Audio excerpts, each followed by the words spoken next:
What would you say the job description is for being a delegate? It's basically showing up and voting on things, right? Well, you're basically showing up and making sure your voice is being heard. So being disruptive is always a good person to start with. Like you really want to put up the most activisty person you know who is well versed in all these subjects. So it basically, someone who's conscientious, who cares about these issues, who's politically active. We want people who are really engaged on these issues.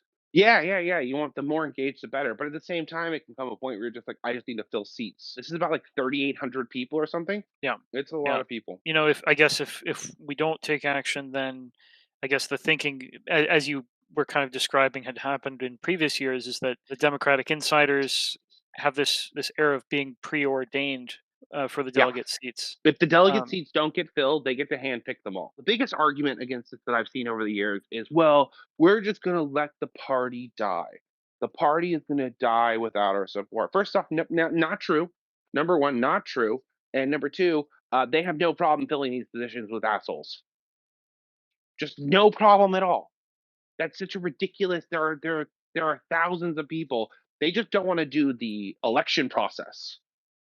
And if you convince people to not do the election process, then you're just making it easier on the establishment and they have less work to do.